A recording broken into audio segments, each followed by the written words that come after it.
Okay,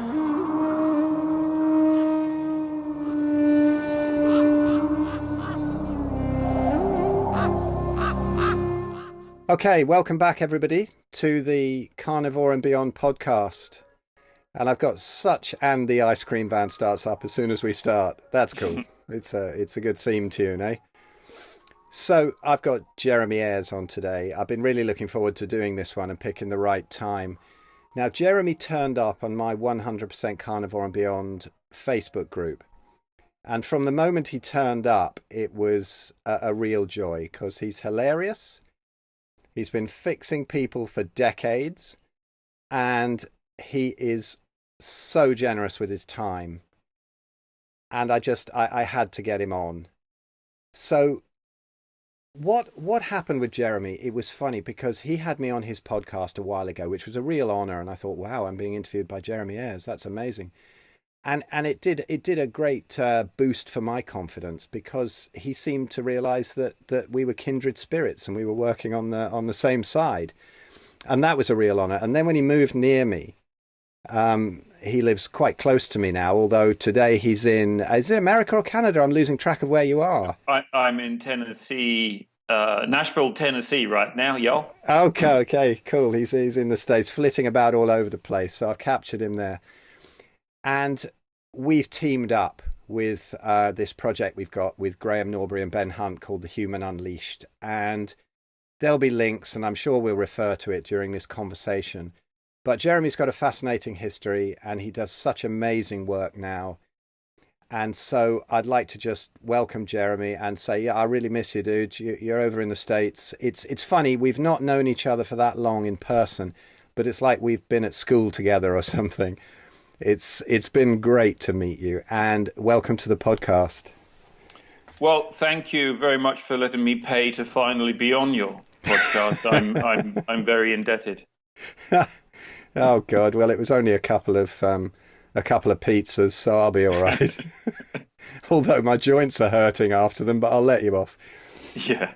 I wanted to start. It's funny. We've known each other a short time, and we've launched into these projects. And it's been absolutely fascinating, but there are a load of things I've wanted to ask you, and we've never got round to it because we've been so busy. So this is great. So I can ask you them in public. And I've been looking through your bio, and honestly, some of the stuff you've done is quite amazing. But I wanted to first ask you about your early years. How did this interest in healing come about? Did you have an interest in the whole sort of spiritual side of it as well? Because your methods of healing seem to cover absolutely every level. And where did this all start? Where did this first come in? Yeah, no, well, I'm very glad you start with that question, and hopefully people will be interested to hear, because it's a great story, and it's not exaggerated, and it's real. But very early on, very young, I was actually interested in religion. That's the only way I could say it. But I was at the same time repelled by religion, and I didn't know why. So I couldn't with a child's brain, I couldn't sort of balance those two. I was always fascinated going into churches, and I always felt very odd in a church, quite nervous, which I think most people do. But there were certain aspects that fascinated me, but you know, every time I tried to pick up the Bible, as everyone should do at that age, or was being told, again, it repelled me, and the language was so foreign. And so, you know, as a kid, I wasn't interested. But I always had a very inquiring mind. I would prefer to sit with adults rather than other children and just listen to them talking about all kinds of stuff and things. And at 12, really, that's where things really changed for me. I mean, you'll understand what I'm about to say, but lineal time for me now is very, very difficult. So I think I was 12. Someone would have to check up on dates that would know better. But basically, some significant things happened. And back then, my brother, who's 8 years older than me, was about to marry his sort of first girlfriend and love of his life, who's remained his wife to this very day. And at the time, so the story I'm going to tell you is the words I would have used at the time. They're not the words I would use now. But at the time, my brother's wife-to-be, her mother, who was very close to her husband, so a very good relationship they had, was diagnosed with breast cancer. And this was my first contact with it in reality. I mean, we'd heard of it as kids and stuff, but it wasn't that common. But this is the first time it kind of touched the family, or I knew someone that was sick. And of course, the first thing that was to happen that changes in the family was there is an immense sense of fear. And people's language changes, and they're all very polite and la-di-da-di-da and kinder to each other. And that's not always genuine, but kinder to each other, and a sort of false kindness, I find, actually. But certainly a fear. And the reason the fear is there is because everyone's certain they're going to die, which indeed what happened to my brother's wife's mother. She died, and they were obviously extremely upset. Her mother went on to die, and of course the common language then, again I wouldn't use it now, is my mother died of breast cancer, and very, very upset, understandably. But my brother's wife said something that absolutely changed me there and then, has never left me. And she said, how can there be a God that would let my mother suffer and die as she did? And at 12, I just thought, look, I know you never swear, but I do, and I'm sure all your good listeners never do. But I thought to myself, that's a fucking good question. At 12, it just was like, oh my God, that's such a good question. If there is a God, she's a lovely woman, I've met her. How could he let her suffer and die so terribly and be taken away from, prematurely, and la-di-da-di-da? And that, Phil, was the beginning. That was the absolute beginning. Not that I realized it, but that was the beginning. So at that age, I was actually from 8, I'd been training, or started training in canoeing. So, for those ignorant people out there, including fishermen, that's not rowing, it's canoeing, because people often ask me, were you a sculler? No, I was a canoeist. Anyway, so we were canoeing, and I was training very seriously, and I was actually already national champion, which was quite a feat back then, I think, between 12 and 13. And I went on to represent Great Britain at junior, and I got to a very high level, second in Europe, which was kind of like in the world at the time. And but I wasn't really a natural competitor. If I got beaten in a race, I would go up to someone who'd beat me and said, "Oh God, you're good. Well done." That's not what you do. I meant to look at you with vengeance and be fueled. But I was like, "Oh man, you're good," because I wasn't really competitive in that way. I was more fueled by. I mean, I love to compete, but it really wasn't me. I used to have an upset stomach before racing and like that. But anyway, everything for a reason, as I've learned to see with my clients and my own life. So basically, it got to the Olympic year, my first real chance to get into the Olympic Games, and I was stroking the fastest boat in the country at the time, which was 4 people. I was at the front, 3 guys behind me, and we were the fastest boat, and we had a very good chance. But unfortunately, I hurt my back, or fortunately, I should say, I hurt my back really badly. We were stupid training. We were eating loaves of bread. All we were told was carbs, eat carbs. So we were pasta, whole loaves of bread. I was training twice a day, intense training twice a day. Okay, and I was permanently knackered. Plus I was working a full-time job as a carpenter in my father's building company at the time. And, just my whole life was injury and being exhausted and hating what I was doing. But anyway, got to the Olympic year, and, anticipations are high, and I hurt my back very bad. I could almost not walk. Very, very intense. And so there was a chap that had attached himself to the squad, an osteopath called Ron Johnson, a very portly guy, red-cheeked, not a vision of, looked more like a picture of a happy butcher back in the 1800s sort of thing, And anyway, he was hardly charging us any money, so he invited me to come along, say I could help him. And I'd never liked doctors, just like I never liked churches.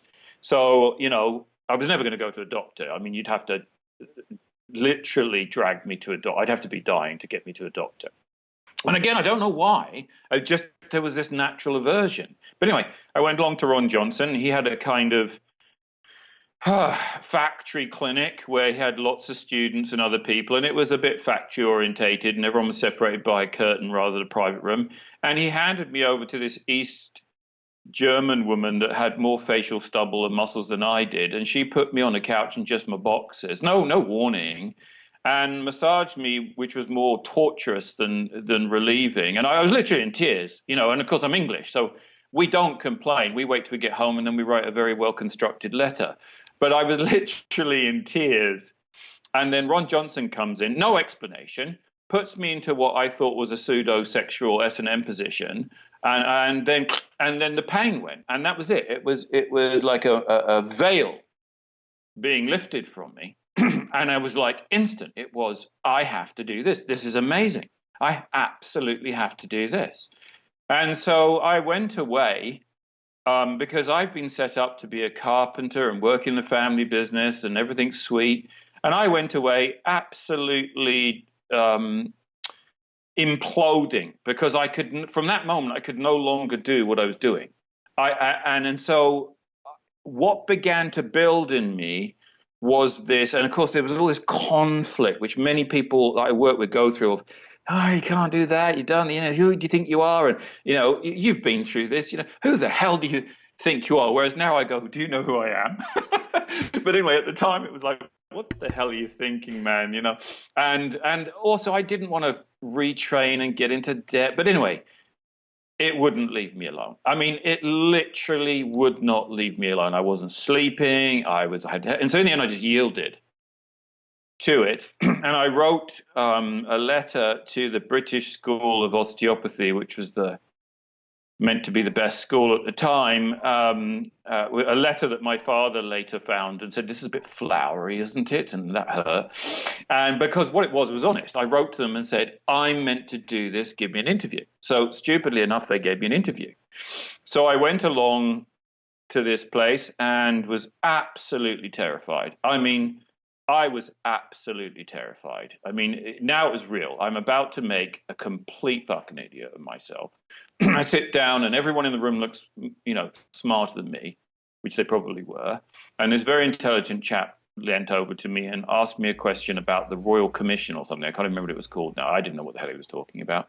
So I was clever enough to say, what do you think about it? And he gave me a long-winded answer, of which when they called me in to interview, they called me in before him.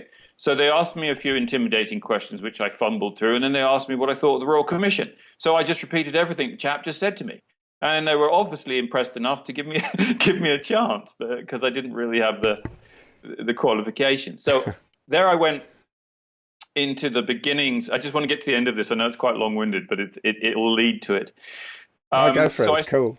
Right. So I got onto this course, and my mother is devastated that I've left the business. She's really emotionally blackmailing me. She thinks everything I'm doing is wrong. My father is kind of like, I support you, but you can tell he doesn't mean any of it, and everyone's just waiting for me to fuck up, really. So I'm a year into this course, and other than the anatomy teachers who were actually pathologists and were brilliant, they were absolutely brilliant, fascinatingly interesting. I was bored to tears, and I was absolutely didn't know what to do. Here I am, done all this to get here, and now I'm bored out of my brains. And I'm sitting next to this northern guy, Mitch, who's a very good osteopath now. And he's everything I don't like in a man. He's a bigot. At the time, he's a bigot. He's a racist. He's married, but he'll screw anything. He'll let him. He solves his problems with his fist. He's everything I don't like in a guy. And yet there's something about him I really like, and I can't. I know those guys so well, man. Isn't it funny? Sometimes they're just so honest. You just go, "Oh, what the hell?" Yeah, they're brilliant. And the fact is, he'd help anyone. He's just kind of like a northerner and says how it is. Like, you're a fucking idiot. So he'll tell you. But he's sitting there, and I'm quite uncomfortable with him, and I don't understand why I like him. And he turns around to me, and he went, "This is fucking shite, isn't it?" And I was shocked. I was shocked that somebody else was thinking what I was thinking. So I said, yes. And basically he said, his father was a great osteopath, and he trained under a brilliant man called Harry Hawes from up north, from Hartlepool, which is an interesting piece of history that they still don't want to talk about. In Hartlepool, they hung a monkey for being a spy back in the 1800s, and they still haven't lived it down. But anyway, I remember something about that. Sparking, yeah. isn't it? Go to Hartlepool, don't mention the monkey. But anyway, so Harry was from Hartlepool, and he apparently had started an osteopathic college up again.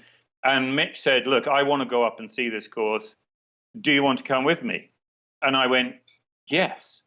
And so we got in the car with this mad northerner, went up north, and we went from a wonderful college, all the trimmings, all the new stuff, all the technology of the time, into Usher Moore College, which is, if you remember the old Hammer House of horror movies, some of you watching will know what I'm talking about. Others will be going, "What's he talking about?" But the old Hammer House of horrors was always granite, great big intimidating old buildings on a moor with fog and mist and, very, very scary. Usher Moore is actually where they trained Catholic priests.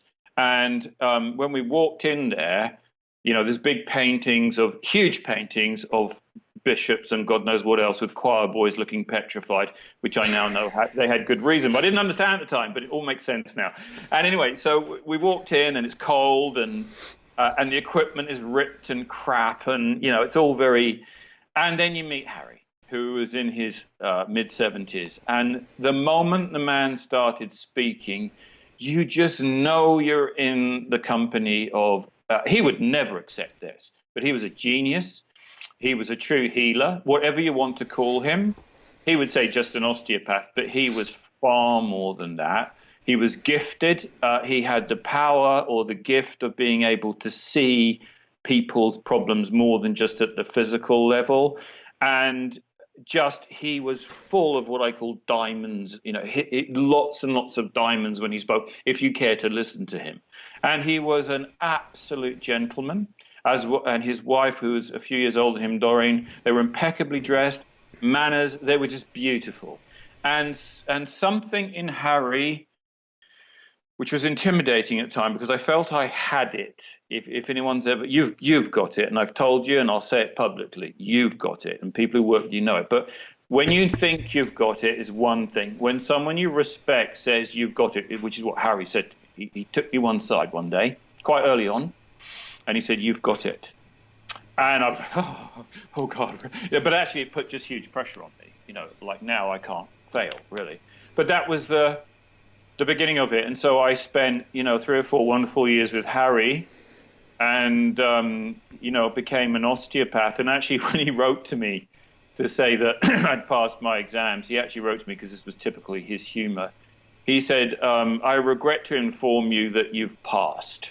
And that was his humor, because he was so petrified waiting for the results. But that was his, "I regret to inform you, you've passed."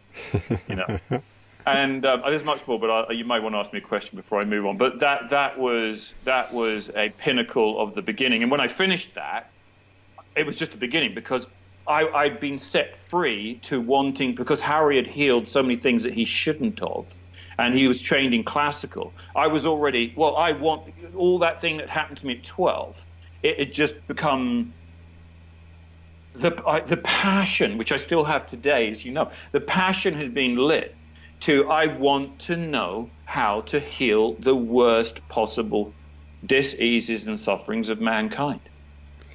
Yeah, this is what I love about you. I mean, it was when I was growing up, I was always fascinated with it. And I thought, well, I'm just some amateur, and I'd study, and I'd look into this, I'd look into that, I'd look into Ayurveda and get really into that. And then wrote a book on it. And, you can do this study for decades, but still you have this subliminal brainwashing that, oh, I haven't got proper qualifications, so it's no use, But this is, there was no shaman that ever had letters after his name or anything.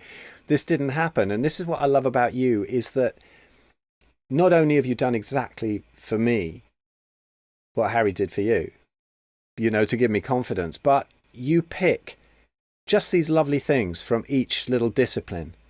You pick, as I always say, the diamonds from the dog shit. And you're not afraid to go outside what you learn. And I just see you again and again looking at people who other people dismiss as lunatics, but you'll find the one nugget of information, or the two or the three, that these people have to give. And that's what I've always done. I love this open-mindedness, and I don't see how you can be a healer without this kind of open-mindedness, and understand that the universe comes to you from many directions, and gives you clues from people who other people might say, oh, they're beneath you, don't listen to them. This narrow-minded view of doctors. So when did you start to realize that this was the way forward, and that the medical system was just so blinkered? Yes, well, it's the continuation of the story, bearing in mind now the passion was alight. You cannot, once this is happening to you, whatever your calling is, and I really believe everyone has a calling, once it's there, you can't walk away from it. I mean, as I do, we've researched every day since this has happened. It's insane, but you can't walk away from it. It won't leave you alone. So you have to yield to it. You have to accept that you have a gift. And I'm sorry if that sounds arrogant to people, but I have a gift. I have the ability to heal and help people heal and see deep stuff. And it was quite a while for me to come to terms with that, because I really didn't want to be seen as some hippie woo-woo thing like that. So basically what happened was nothing by chance. Everything's blessings in disguise. So it was either at the conference after I'd graduated, but it was something to do with that osteopathic course.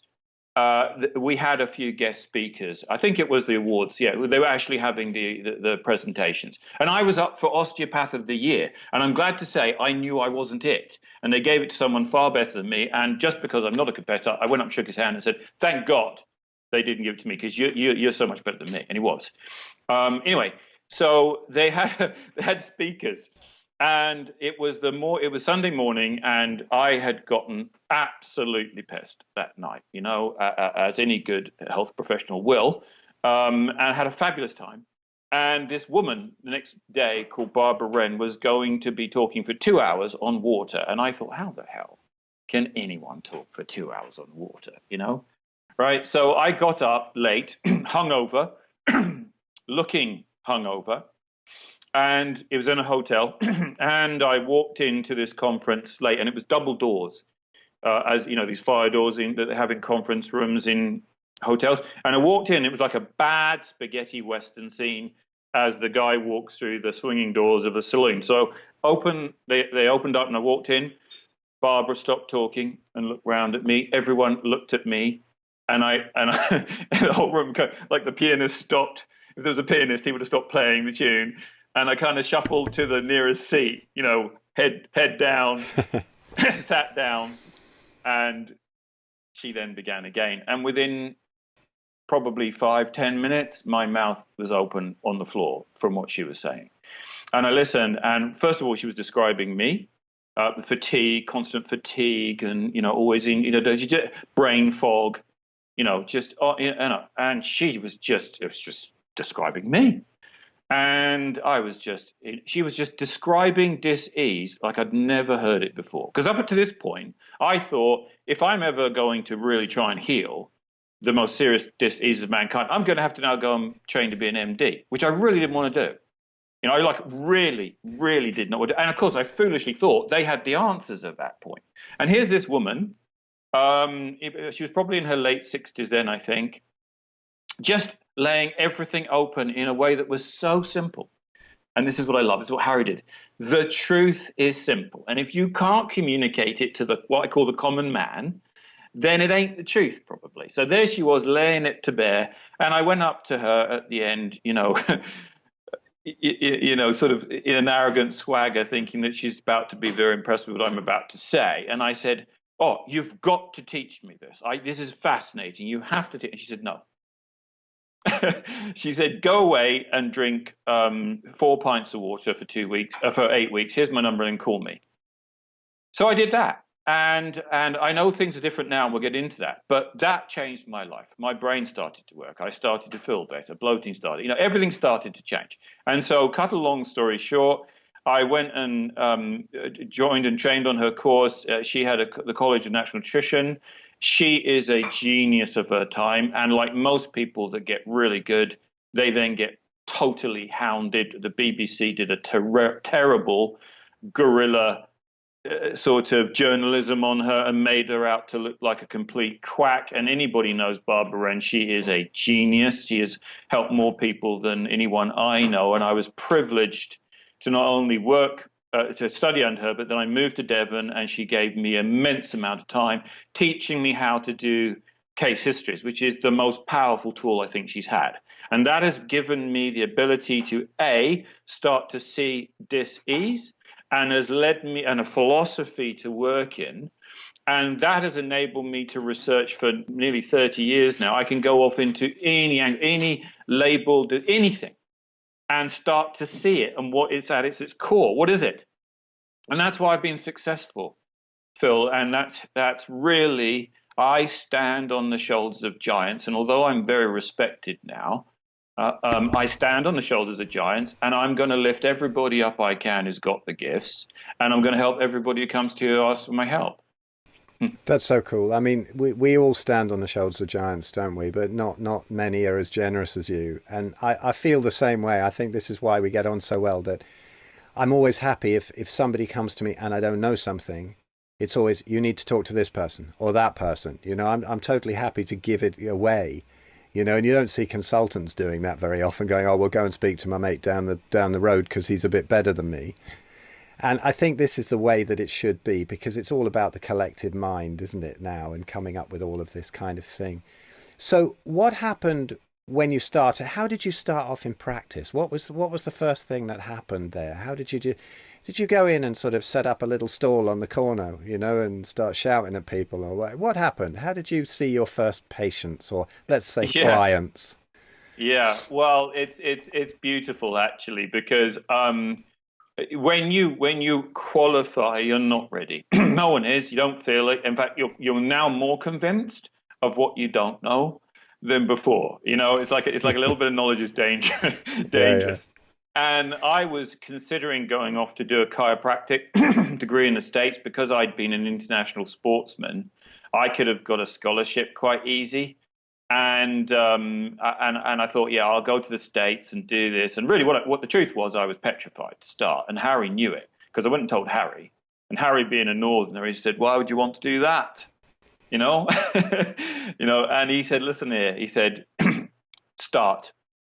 And he said, you will just start. He said, you'll find that you will always attract a case that is more challenging than you thought you could deal with. And that's the way it works. And you start to work with people, you start to see people, you start to see that there's very different types of people, and on and on. So that's how I began. But because I needed to earn money and I was in debt, I was still working with my father. So it's hilarious. Not that I tell many people this. So if anyone watches this, you can't ever repeat it. But I remember, I'll just tell you one story so you get the picture. So I'm still working with my father's building company to earn money, and I've started a clinic in a room in my apartment that I was in Esher actually at the time, as well as around my friend's house. My great friend Nina Walsh, who's a musician and absolutely brilliant. I was going there and seeing very weird and drugged up people. It was fantastic. But anyway, we would go into old houses and we'd gut them. Now, if you ever gutted an old house in England, you will see that there is black dust that's maybe 100 years old. So we'd have our masks on and whatever. And I remember I was on the second floor up ceiling. We kicked every floorboard out, everything. So I'm looking down right to the floor. There's dust everywhere. I am looking like a bad black and white minstrel, if you remember that show. Yeah, absolutely. And everybody knows what to do when my phone rings. And my phone only rings if it's a client. So there I am, straddled between two rafters, 2 floors down, absolutely black, covered in silt. Phone rings, and I went, quiet, and everyone stops work, right? Because they know where I'm trying. And I opened my phone, and I went, Fresh Air Clinic, because that's what I called it. I thought it was clever at the time, because my name's Ayres. Idiot. Anyway, so fresh air clinic, and someone goes, oh yeah, I'm really in a lot of pain and da da da. Yep, no problems. I can probably see you today at 5. Is it? Yeah, that worked fine. And so get a booking, and then I would then rush back. And I remember scrubbing myself in a bath, and the buzzer would go, and it's 2 stories up in my apartment. I would dry myself off, jump into my, I wore a white tunic thing, so I looked like a doctor. I've got rid of that years ago because it creates a separation between people. But anyway, I had that on because I wanted to look at the thing, and I'd open the door, and there'd be my client. And that's how it began.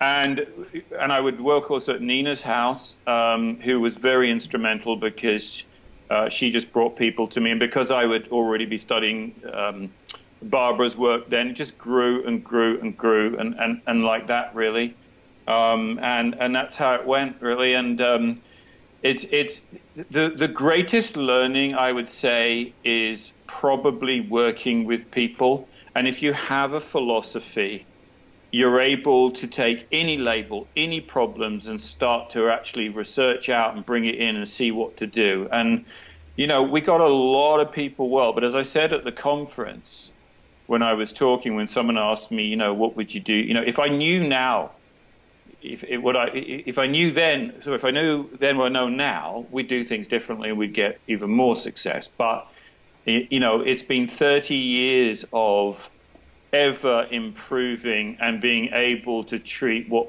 I've helped a lot of people that were given no hope. And it's all from the most fundamentally simple foundational stuff. And as I found through my research, that's the point I want to get to, excuse me, I wish you could have gone to university to learn what we've learned. But as you very quickly find out, it's a massive disinformation. It's a massive misinformation. There's huge rabbit holes to take you down half-truths. And most of all, when you start getting near the truth, it's very protected. Because the way the system has been structured is that really medicine is a business model. And that's me being kind. And if you want to look more into this, you need to look into things like the Flexner Report, which was basically the Rockefeller Foundation, Carnegie Foundation, did a report into medicine and alternative medicine back in the 1920s. And of course, what they did was basically set up, which Harry was dead against because he knew what they were doing, single registers and systems. So you had to then start to fall under what was then formed as the American Medical Association. And basically they priced people out the market. So the wonderful natural doctors and philosophies and things were naturally squeezed out. And pharmaceuticals became the legal way to basically practice medicine. And so they took over globally, and ever since then we've been fighting, and this is why I say I stand on the shoulders of giants, because many of the people that I've studied suffered terribly, died in prison cells for having the wonderful knowledge they did and dared to share it with mankind. Even to this day, I know people that have been put in prison because they dared heal cancer, and it's a market. And the pharmaceutical, I just dropped the P and let's call it what it is, the pharmaceutical industry. They don't hide that they make 70% of their profits from cancer. And when Graham sent me an article today, because I'm in America and going to be doing some talks here. Graham sent me a wonderful report today. And I want this to hit home, whoever's listening, particularly if you're listening thinking, oh, yeah, what a tosser, right? But if you are listening, in America, as of today, over 60% of all bankruptcies are because of medical bills. Yeah. 80% of the healthcare costs are from chronic diseases which they claim are very difficult to treat. Well, the word manage is what they're talking about. And you and I know that actually it couldn't be further from the truth. In most cases, we can turn chronic disease around in what would be seen as miraculous times. I always ask for 3 months, 1 year. So usually 3 months, enormous things will start to change if I've understood it correctly. And if I haven't, I'll be the first one saying either A, I've missed something, or B, you're not doing it. All right? And it could be a combination of both. But when we get it right, the human body is designed to heal. And usually it wants to cleanse, then heal, because I used to say, as you know, you're not sick, you're toxic. And there is truth in that. There's more chemicals and pollution, and now we have electromagnetic pollution, the scourge of our time. But if you put the human body in the right environment with the right attitude, and attitude is so important, we'll get on to that, what is seen as miracles can happen, and they do, and I've been fortunate enough to aid thousands to do that, including my wife, who, when I met her 9 years ago, was terminally ill after being put through and paying extra, actually, for all the scourges of modern oncology. It's such a shame, isn't it, that they're thought of as miracles? Yes. You know, because it's really quite natural. But the biggest thing you've got to get over, I mean, I don't know, you've seen many more people than me, but I'm seeing quite a few now. And when you have somebody who is completely fooled by the medical system, but they're kind of 1% interested, you know that you've got a lot more trouble than somebody who said, right, I've had enough of that, or I've seen through that. And that's the most important thing, far more than what perceived physical state they're in. It's this idea of whether they have the possibility in their mind of healing or not, which is ever so strange, you know. And then if somebody does heal, you see it as a miracle or a spontaneous remission. I mean, something's never spontaneous. There's always some kind of cause from it, or something that's taken away to allow the body to heal. And of course, then, you know, as you've said so many times, then you have the families to worry about, particularly in cancer, where everybody's freaked out. You have to go for the treatment. And I've encountered people even who don't want the treatment, and they're convinced themselves, but, oh, I'm doing it for my family. Oh, what are you doing? You know, what are you doing? I mean, it's lovely that they have that much love for their family, that they'll put themselves through that hell. But what a con, eh? What a massive deception. It is a massive deception. And this is very, very important, because when you research the level of I have, and I'd never expected to be in these realms. Graham is very well versed in these things as well. This is why The Human Unleashed is such a wonderful collection of knowledge. But I never, ever expected, when I started to research the causes and solutions to some of the most horrible dis-ease conditions that man is suffering from, that I would have to come across the fact that very good people had been threatened, taken out, put in jail, sued for daring to discuss. Then I found that the law isn't the law, and that the language and law, I mean, I call lawyers liars because it's more accurate.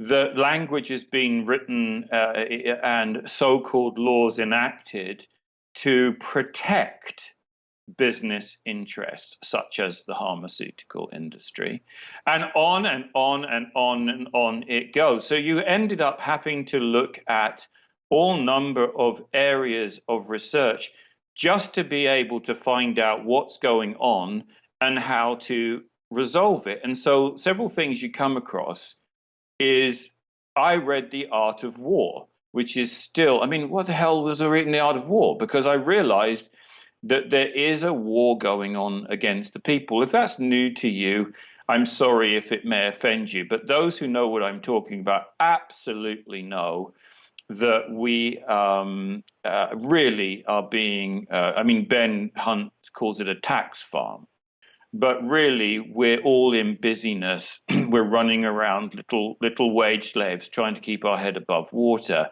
While the wealth get wealthier and we're getting more and more suppressed. But anyway, what I came across in The Art of War was, if you want to win the war, educate your enemy's children. And this is fundamental, because when you see the people and families that have been involved who have benefited from our ignorance, you'll see that, just like Pottinger's cats, where they change the diet of the cats, and by the third generation, the cats are physically altered. Their skulls are narrower. They don't land on their feet when you throw them in the air. They have arthritis. They can't reproduce. So that's just at the physical. But when we look at ancestral knowledge, tribal knowledge, our old ways, common law, so on and so forth, and you look at what our children have been educated today, everything's upside down. And it can't be by chance. And when I lecture, I say evil is the word lived backwards, right? And I'm not getting to a religious kind of good and evil, but there is great nefarious hands manipulating knowledge and the ability of freedom of choice. So when you get into a state that you've described with some of the people you've come across, what we have is somebody in immense fear because they were given a diagnosis. And as you know, and I know people have heard me say it before, but diagnosis is one of the main things I start to deconstruct when I have people, because diagnosis means diagnosis. Di means two, ag means not, gnosis means to know. So it literally means two people not knowing what the fuck's going on. Now, yes, they might be able to find something with their clever technology, but it doesn't explain why it's there. It doesn't explain all the factors. And so once you say cancer, what people hear is dead, which is where it began at 12. That's where I was at 12. Everyone knew my sister-in-law's mother was dead. That's what everyone knew, and they wouldn't say it. And that's what's been permeated and pushed into you through movies and ads and what have you. And it's always a bald, whenever you see one of these pink ribbon campaigns, it's always the same. Chemo people look the same, swollen, bald, and sick. And no one is brave enough to say, you don't look great. They're all going, you look great. No, you don't. Right? But it's fear. It's fear. And so when you're in fear, several things happen. When you're in fear, and it's used as a tool, critical thinking stops. When you're in fear, you look to authority, you look to parents, you look to support. And the family are in fear because they've all been told the same thing. And so one hands themselves over to, I don't want to call them treatments because I don't think it's the correct word, but they hand them over to, let me define it before I go into it. If you talk to the average human being and ask them, what does the word medicine mean to you? I'm going to give you medicine. Most people I've talked to around the world, it's a positive word in whatever language they speak. They expect it to be good, beneficial, restorative, right? And I think that would be the fair understanding of average human beings. Therefore, if you then take the Hippocratic Oath, which has legally been changed by liars now, but the original Hippocratic Oath was quite adequate.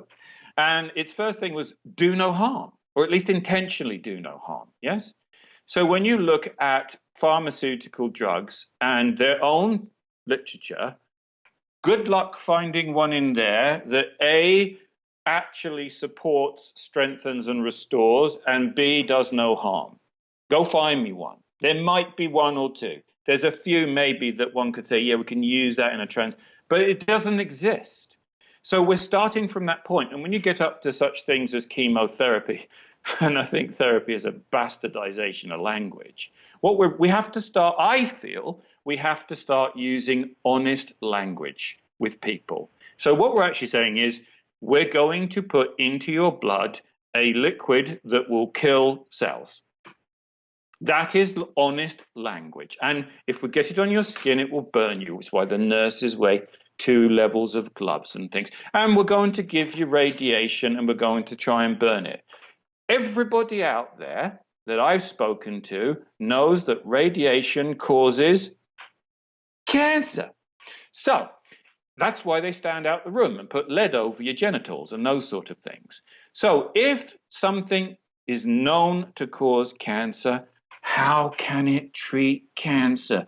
It makes an 8-year-old gets this. If a medicine makes a healthy man sick, how can it make a sick man healthy? These things are fundamental to me, and they make sense, and they start to remove the fear. And so when we do case histories, we start to look at what's causing it so that that label that they've attached to, that they're petrified, starts to be deconstructed. Can I give you one example, Phil? Absolutely. I think it's good. I mean, hopefully people haven't tuned out now going, oh, God, I wish I had Holly Reeves back on or or Bobby Broken Penis Risto. But anyway, if you're still here, hopefully this is going to be of interest to you. I'll give an example of now. So I'm working with someone that I've become dear friends with that would be labeled with MS. Okay, I said years ago I was going to start doing that. It ain't going to happen. Okay, with MS. Okay, and so there's an example of a diagnosis, and she has advanced MS and in real trouble. And I came back here to help her because although the things we've been doing have certainly improved lots of things, she's definitely still not healing.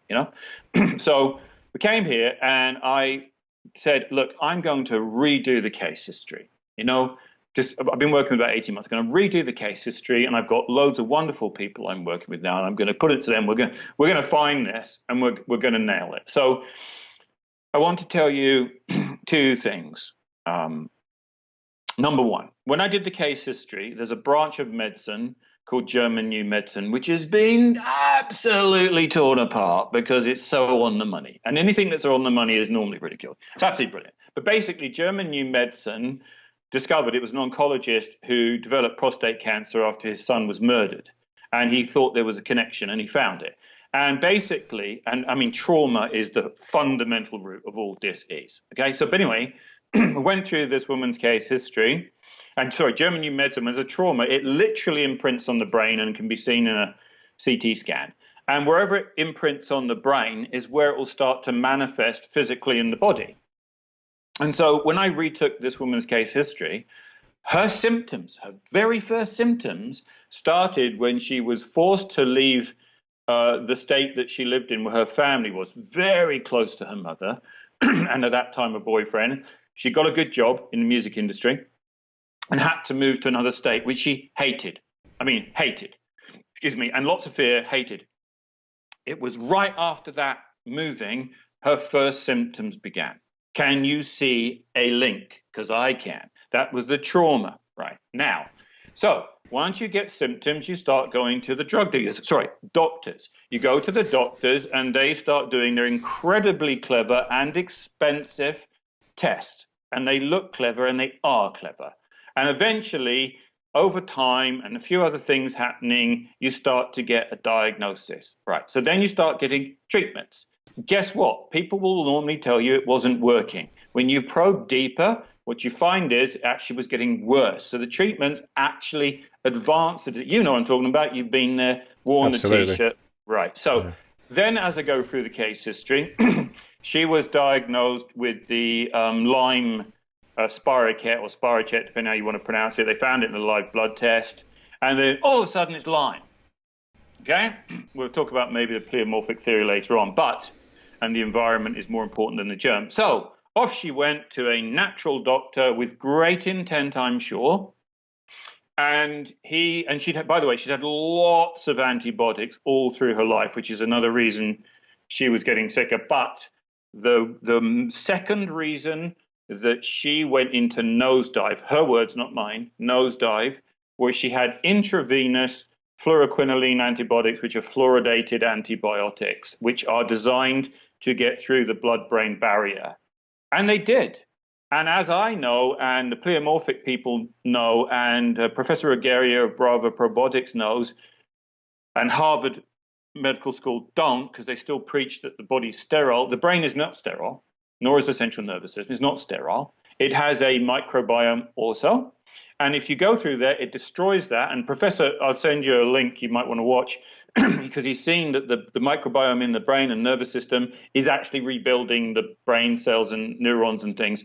And so what happened was she had her microbiome, which is your more bacteria than human cells, that was destroyed or disrupted to a level that her symptoms start to nosedive. And that's it. So is it MS? No. It's mercury, which I didn't mention. She had 14 mercury fillings. It was shock and trauma, and it was being destroyed by fluoroquinoline antibiotics. That is what's causing it. Yes, there's a few more, but that's the foundation.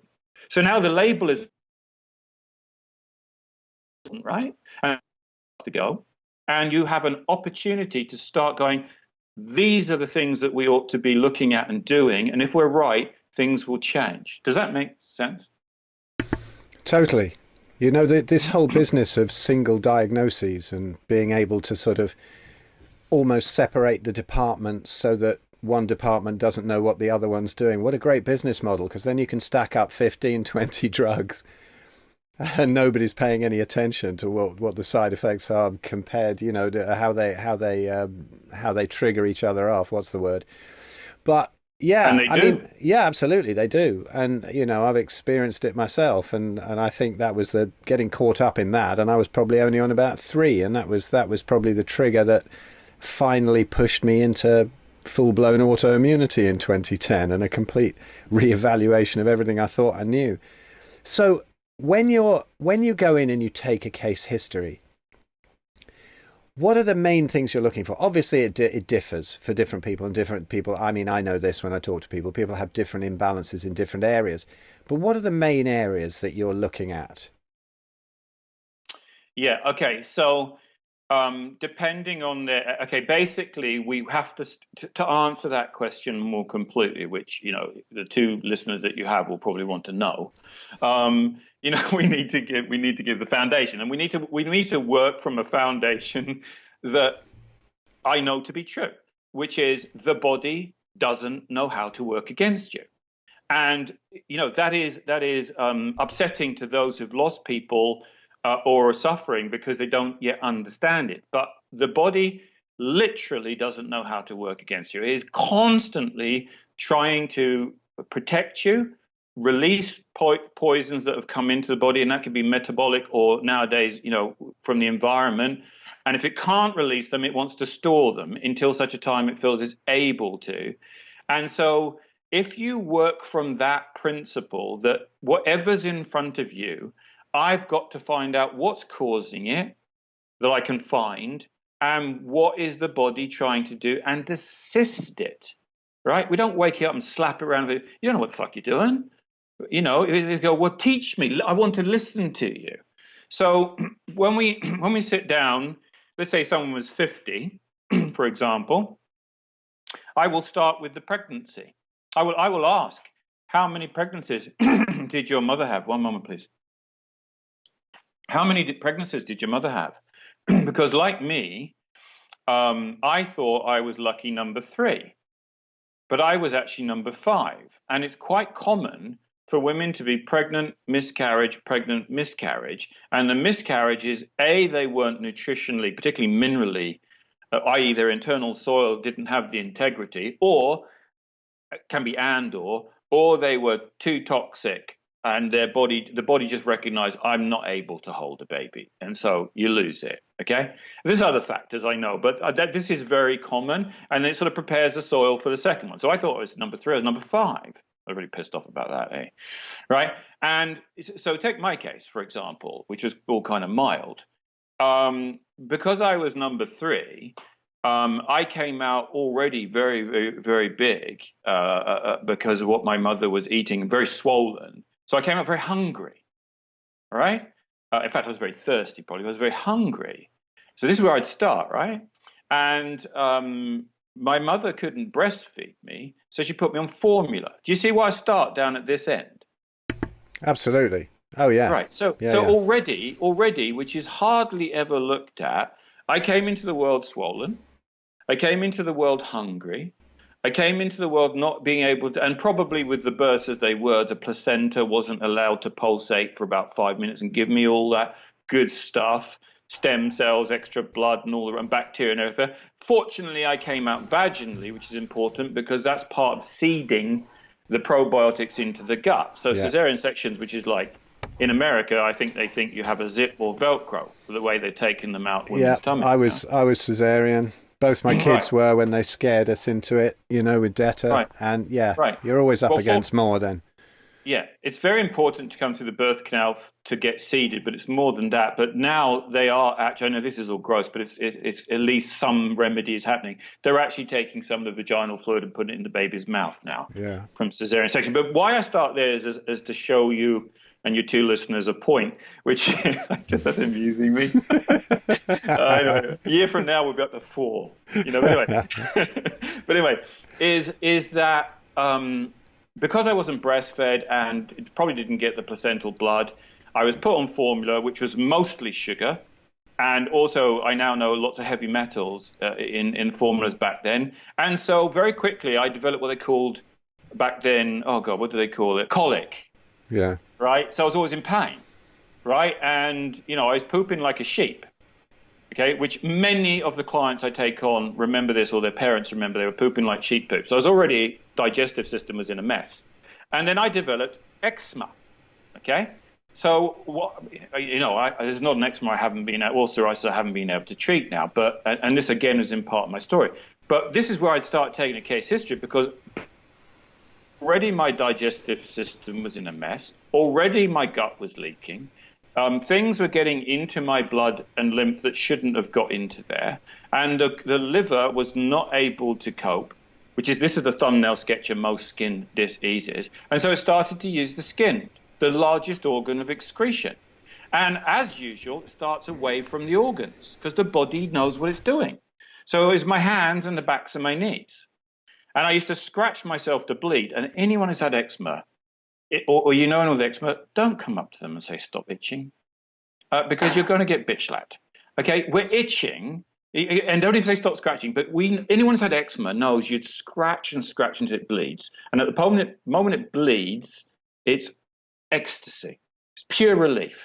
And of course, every parent's, oh God, take it down to the drug dealer. The drug dealer says, oh my God, it's a skin condition. Let's put steroid creams on and block it. That's one of the reasons I got so strong and was a natural athlete. I had steroids till I was 17. Right? But what happens is you put that on, it suppresses it, looks like it goes away, and sure enough, it spreads. So I started to get it everywhere. That's why I developed a sense of humor, by the way, because when you look like a leopard, which is what kids call you, because they're so kind, I find, as you're growing up, and understanding children as a general rule, that either you become a fighter or you become funny. I became funny, right? I mean, people listening might be arguing, but I became funny, right? And anyway, so from that's what led me on to all the other things until I got all the other problems, and it's all beautiful. And so when you say, what am I looking for? I'm looking for, where did the assault begin? Where did the toxicity? Where did the trauma begin? And what did the body try and do to resolve it? So they'll tell me, oh, he had eczema, or oh, he had lots of allergies, or he had hay fever, or he had lots of sore throats, and it's lots of antibiotics. So what they're telling me is they're being compromised. The body was trying to resolve it. Compromise. And so we do that all the way along. And what we show them is, as you suppress it, and you can suppress it with natural medicine too, if it's applied allopathically, if you suppress it, you push it into more serious organs and up into the brain. So by the time you get into depression, suicidal, those sort of things, which many of we know we've dealt with, you're already at the deeper state of dis-ease. So I'm looking at the path of how we got there, giving it back to them so they can see, because it's so powerful. Like, oh my God, you mean I'm not, oh my God, it makes so much sense. I remember now when I put that filling in, I started to get terrible depressions. Isn't it funny how when you go to the doctor, they go, oh, you've got this ailment, and it started then. Like my ankle blew up, then my left ankle, and then my knee, and it was over a period of about 2 weeks, and docs think that's when it happened. Very bizarre. No lead up to it, no history, no nothing. I'm getting more sympathetic towards the medical profession, because they've got no excuse now. When I was studying this and you were studying this, it came from books. I had to go and search old books, and anyone who raised their head too high with the correct message was easily removed, and no one really knew. Now, thank God for the internet. I mean, I found your silly ass, right? But, thank God for the internet. It's opened us up to unlimited access to people anywhere in the world that they can get a connection. So we're able to talk and share and see we're saying all the same things around the same philosophies. And that's my life goal, to bring the tribal, ancestral, the true scientists, the true scientists out there that aren't motivated by money, and they're trying to prove what's right for the right reasons, to strengthen a body knowledge, to guess what? Serve our fellow man. Okay? Yeah. And that's what this is all about. So to do that with someone in a very serious case, What we're starting with, and I'm sorry to sound unkind, is very often a programmed robot that doesn't know they're a programmed robot in fear.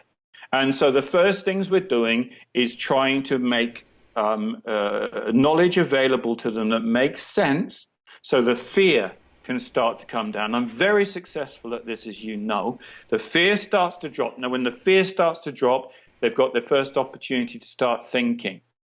And when they start to think, then what I suggest to do makes sense, because I don't say, do this, do that, bugger off. Here's my invoice. That's when they normally cry. And, come and talk to me next week, right? This is about an education. My job's to get rid of you in the nicest possible way. What a fantastic work ethic. Right now, we have a world where you stand up in Parliament, which means to speak lies in French, but anyway, or Congress, and you stand up and you say, how many more people you've treated this year, and you're applauded. What the fuck? We should be standing up and saying how few people we treated this year as opposed to last year. And we should be celebrated and paid handsomely. Absolutely. But it's great. Absolutely. Yeah. The fear is a huge one. I mean, when people come to me, I love it when they come on and they're sort of miserable and I've got this disease and I'm on this medication. And my first attitude is to look back to when I was really sick and terrified and how it sort of made me, really. And then the first thing I say to them really is, you have no idea what tremendous journey you're about to embark on. You're so lucky. You're going to learn so much about yourself. You've cocked up a bit, but you're going to get your power back. You're not going to be a hypochondriac anymore. You're not going to be reliant on doctors. You're going to come out of this brilliantly. Now, let's see what we can do. And you can immediately see their face change, can't you? Because you go into a regular doc and they go, oh, you've got this disease. You're going to have to take this pill for the rest of your life. There is no cure. I mean, how do you feel when you walk out? I remember I felt devastated. And yet I knew I was going to find a way out somehow. I just didn't know how then. But now to give it to somebody from the start, you're going to be fine if you've got the right attitude to this, and it's going to make you. It's going to be brilliant. You're going to really enjoy this. It's going to be an exciting journey. Can't wait to go through this with you. And then it got a totally different from the start. They're suddenly a different person, aren't they? It's beautiful. It is. What's beautiful about it, and what's beautiful about the time we're in now, is that this. I've been broadcast. I realized that money is what's getting in the way very often of seeking the right help. So although I have fees, and I'm paid well when I'm paid, we have, and this is a promise I made to Natalie, because Natalie suffered terribly because she didn't know where to go to, and so you get sucked into the system, and financially, you had to go down that route, or thought you did. So I realized that money is a big part of the problem. So we never turn anyone away for lack of money. We offer, if you actually want to work with me, and I decide I want to work with you, because part of the consultation is I have to know you're prepared to change what has caused you to become sick. Otherwise, don't waste my time until you're ready. And I know it sounds harsh, but my job's to help you. No, that's absolutely fair enough. Right. Totally. So yeah. if we have never let money get in the way. So we've had people. We say, if you can't afford my fees, and some people do crowdfunding and that sort of thing when we do a protocol package over 3 months, 6 months or whatever, then pay me what you can donation-wise each time you see me, and as long as you do it. If you do it, what's going to happen? The likelihood of you getting well is high. You're going to share it, and that's what this is all about.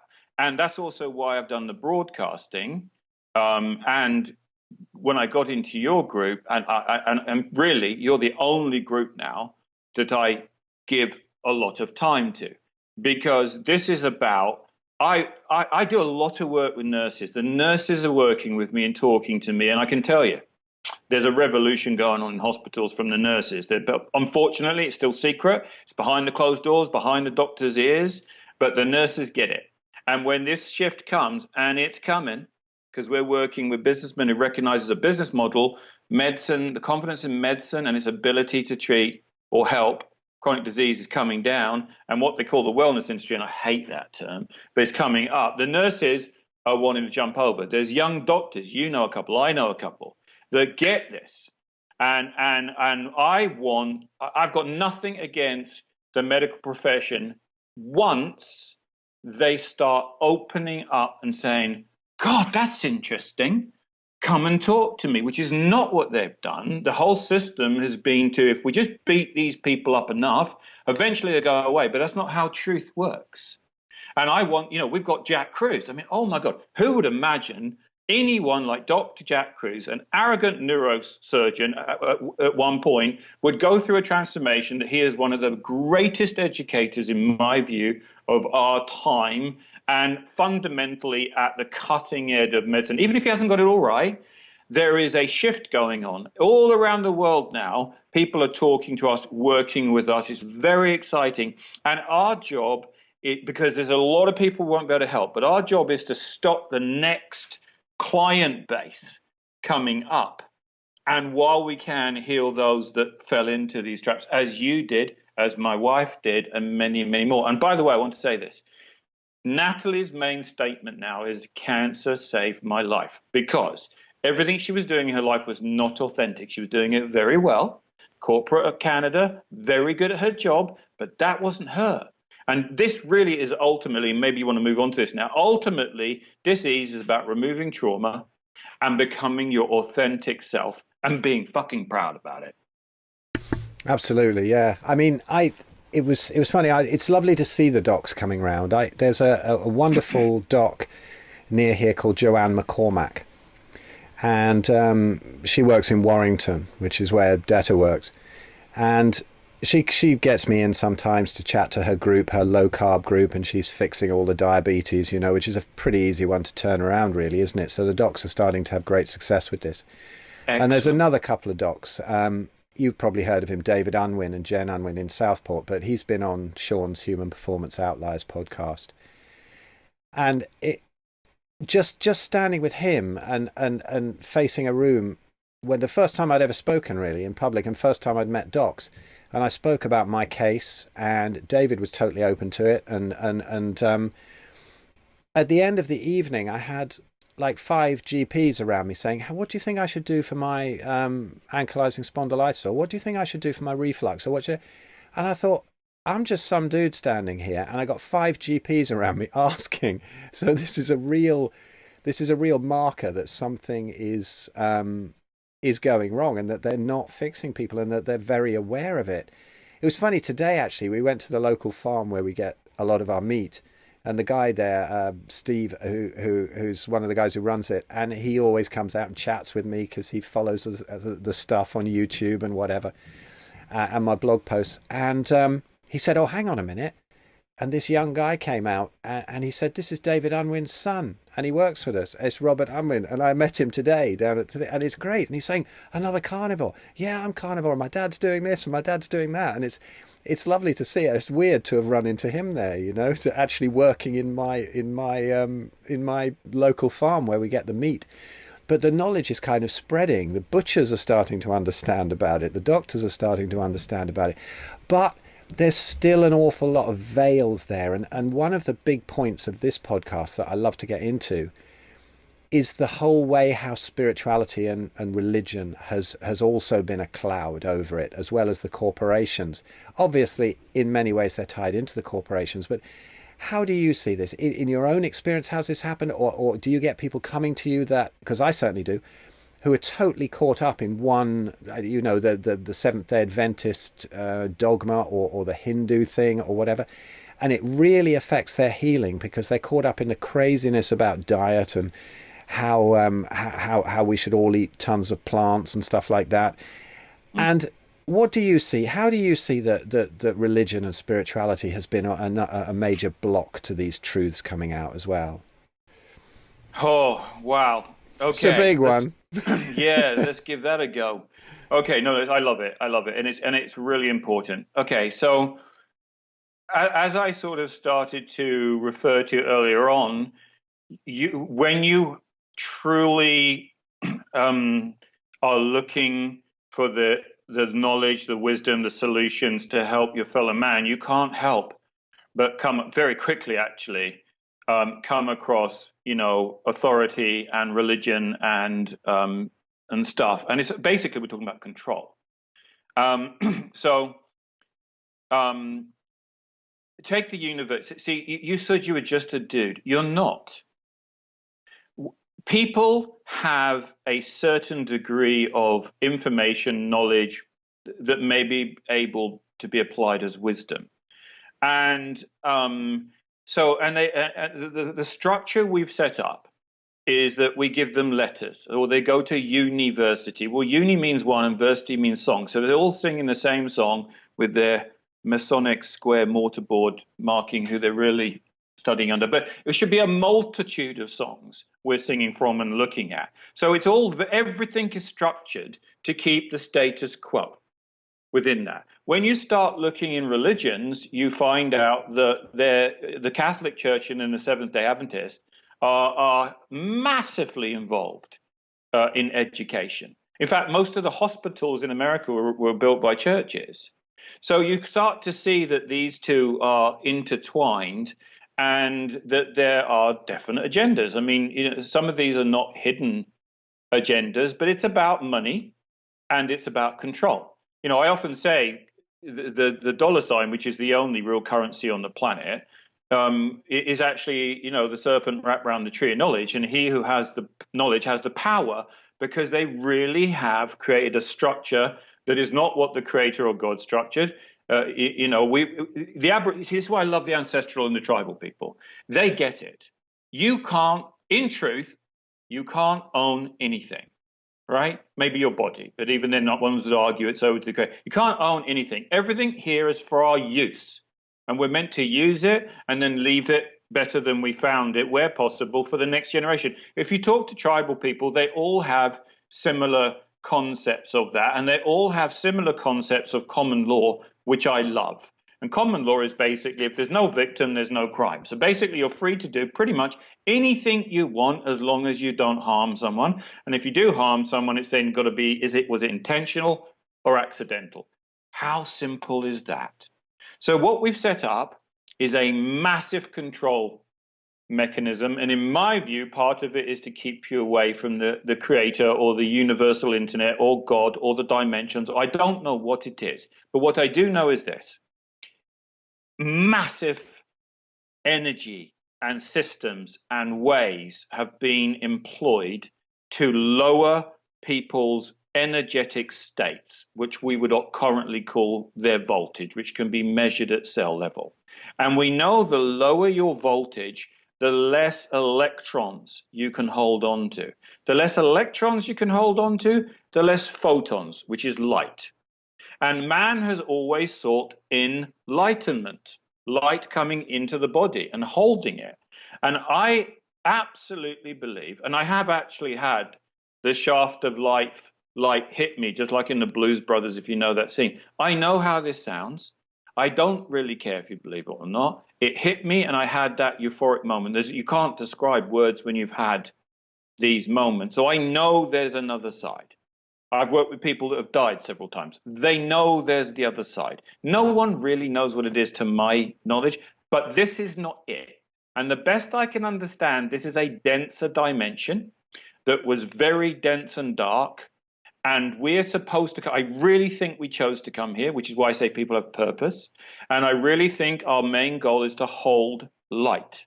And we hold light and beam it out and raise the vibration of this density. That's what I ultimately think it is, because everything that has been turned upside down and done against us as normal, whatever way you look at it, is lowering and lowering and lowering. And when you flip that around and do the right things, their voltage comes up, their energy comes up, they become lighter. They start to become who they're meant to be, and the world becomes a better place for it. Beautiful, well put. Right, I've got one more question for you before we start jumping into having some fun and plugging the Human Unleashed and the retreat that's coming up, and tell everybody how brilliant this is. Because it's fantastic. It's going to be great. So what happened when you discovered carnivory? And how much of a leap was that? I remember you saying at one point on the group that, and many times since, that it was a very important piece of the jigsaw that you felt was missing in your healing toolbox. What benefits have you seen about this, about people getting onto this? Well, it's huge, and I'll answer that by finishing one thing that I wanted to add, and I'll definitely answer your question. Now we're working with Graham Norbury, who's absolutely brilliant. And I keep saying that because every month he puts some money in my account. Thanks, Graham. And he studied Jack Cruse's work and made it sensible for everybody. But that light thing, there's actually Russians have developed a camera that can measure where you're leaking light, and that's where the dis-ease is. So I just wanted to finish off that. So it all ties in for me beautifully. Carnivore, oh my God. I mean, who would have guessed? I know. I mean, that's how I have to start it. I know. I've never supported veganism, and I was more Western price ways. Or, a bone broth and fatty meat with juicing and other things were my staple. I studied Gerson, and as long as I found out as long as you sort of did the juicing, Gerson. If you don't know what Gerson is, it's insane, really. But it was very successful. Not so successful now, where they would do 12, 13 juices a day, carrot and apple, and a couple other ones. And then you'd get a vegetable broth. And the original Max Gerson gave liver. And in fact, they even juiced liver, I believe. And that was incredibly successful in late stage cancers. Not so much now. And I had to try and fathom why that was working. So I had aspects of that in there. But basically with that, if you use the compressing juicer, not the centrifugal that rips it apart, I don't think you get all the oxalates and things. I think you just get the enzymes and very absorbable nutrients that the digestive system is so shot. That's why I think the Gerson was working at that stage. But anyway, mostly I was a blend of these different that were working and a lot of the emotional work. The emotional work is so important. Plus, I do adjustments which open up the nervous system and the lymph, and things start to flow and come out. So that's why we were so successful. And I've been very successful. But there were the cases that keep you going are the ones that don't heal completely. So the arthritises and the rheumatoids, I would always improve, but never, well, not like we're getting now. Oh my God. So wherever searching, and I honestly can't remember how I came across carnivore, but like most people, when you come across carnivore, I think the first reaction you get is, what the fuck are these idiots doing? Right? And you saw, because I'm trained myself to be like you. I mean, the mind really must be a parachute. When I come across something that contradicts everything I thought or irks me, I don't go, I go, that's interesting. Why would they say that? Because I'm like something else to look at today, So I got into one of the other carnivore groups, and I started, and I whenever I go into a group, I sit there for quite a while just watching, because I don't want to get kicked out, which happens too often. So I sit there, and what couldn't be denied was unbelievable healing that I'd never seen so rapidly. Body changes, weight, you name it, right? Unfortunately, the carnivore groups that I were in were not much different from the vegan groups. Very militant. If anyone even dared to suggest they looked at a broccoli or grew a broccoli or lived next door to a broccoli, they were out, right? So that, and I thought, I can't resonate with asses like that, So, and at the same time, by the way, I was sitting in vegan recovery groups and Dr. Robert Morse recovery groups, and I was seeing that these fruitarian diets, the mucusless diets, the raw vegan diets had destroyed for any benefits they'd had. If they were long enough, they destroyed their health. And if you haven't sat in those groups, just go and sit in them, because I can tell you something right now before I go on to carnivore. I haven't found one carnivore destroyed my health group yet, and I do not expect to find it. But there is oodles of veganism, fruitarianism, whatever, destroyed my health, right? So anyway, so then I found you. I don't know how I found you. I can't remember. I'm glad I did, but I found you, and I got in your group. And what was very obvious straight away, which I think everybody in your wonderful group, which I'm now admin, so I have immense power that I can yield wherever I feel to. But when what was very obvious was, this resonates with who I am, because it's 100% carnivore and beyond, which I kind of like the title changed. It won't, but the beyond was almost embarrassed to say, and we look at other stuff, because that's where all the interesting thing is. And so the group is depository, a library now of amazing links, experience, comments on all the aspects required to heal, some extraordinarily funny humor, some extraordinarily inappropriate humor, which I have red carded even you several times. And then you get a few weirdos as the group gets bigger and you have to kick them out and all that kind of stuff. But it's a phenomenal group.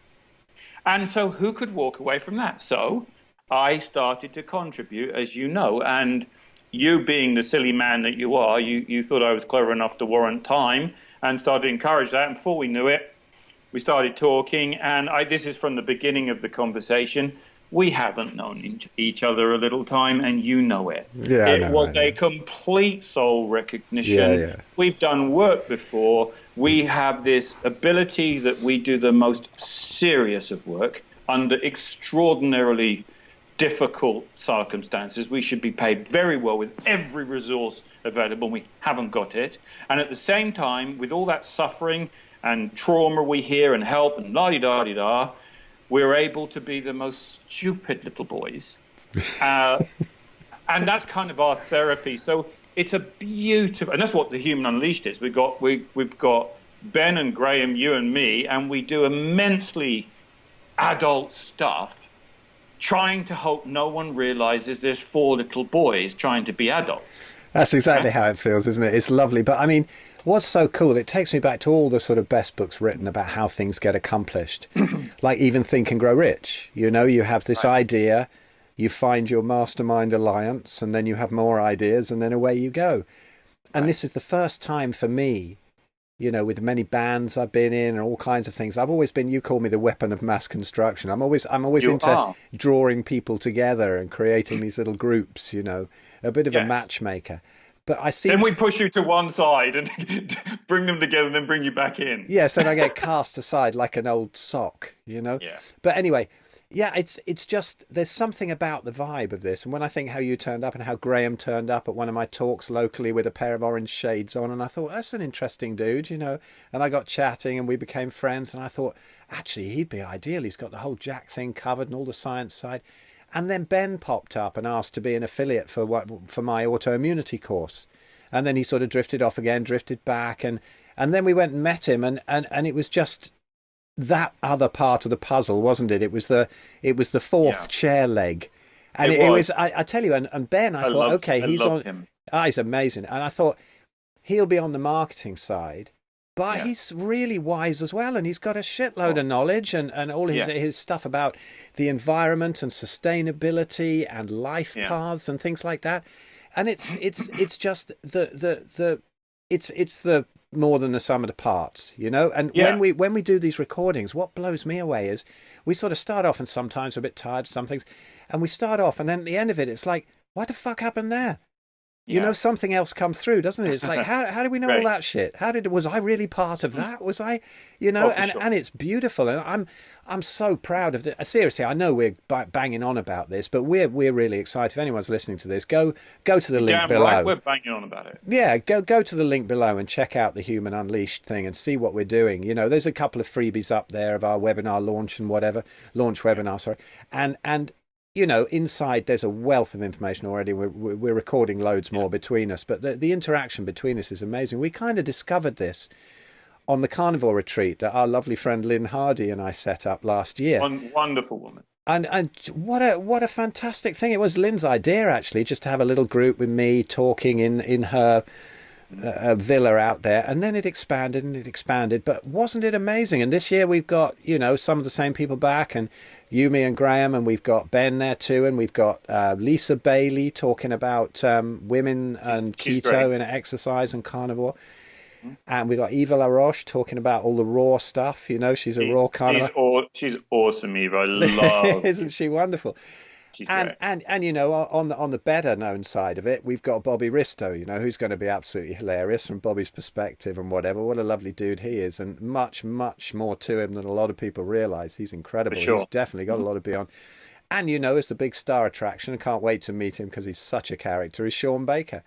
Yeah. And so, you know, I mean, seriously, we were blown away as the people organizing it last year. We were blown away at the vibe of it. We've got something really special going on there. if anybody's listening, there'll be the links underneath. Go and check it out and come along this year. There's a beautiful film on the page that you'll be taken to.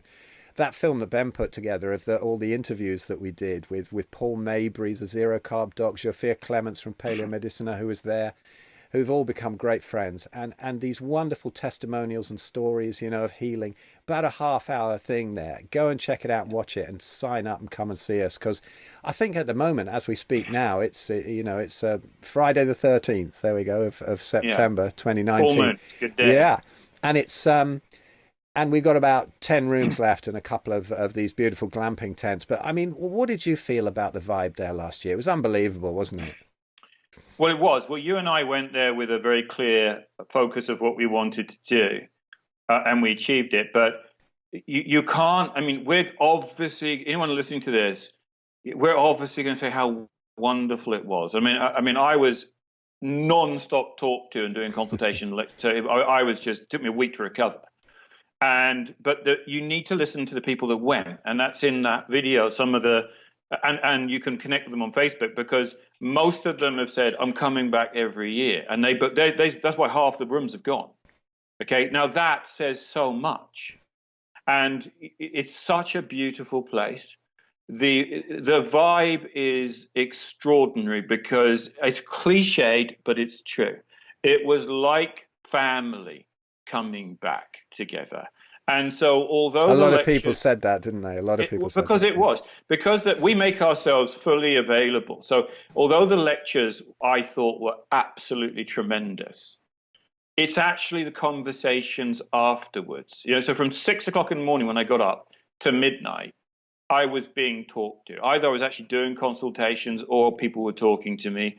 And the conversation, many of the things that we've started to discuss here, it lifts me to know that, I guess what you'd say, ordinary folk, although there were some people there who most definitely weren't ordinary folk, like Bruce DeVee, a genius amongst our audience. But ordinary folk, how awake and wise they are, and how supportive, because ultimately this really is, we are riding a transition back to restoring truth and honor, true medicine.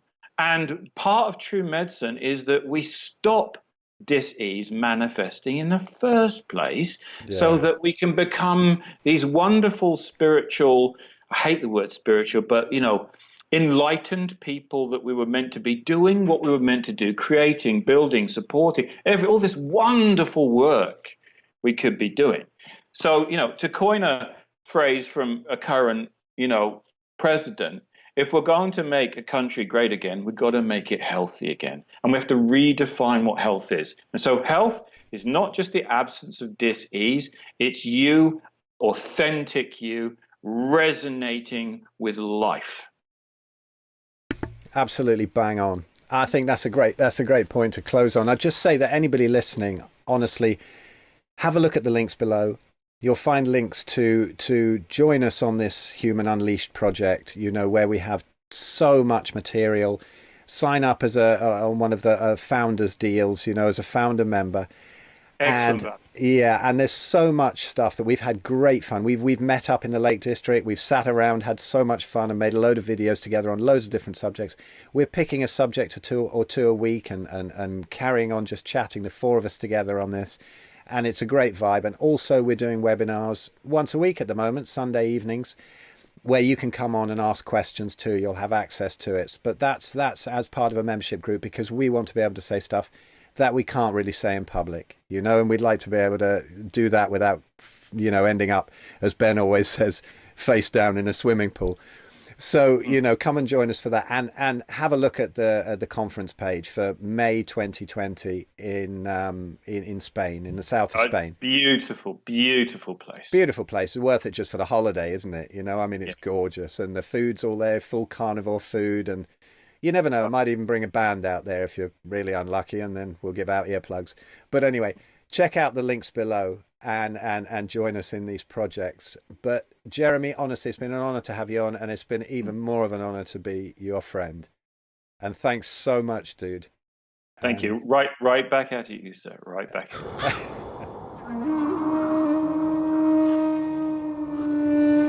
you.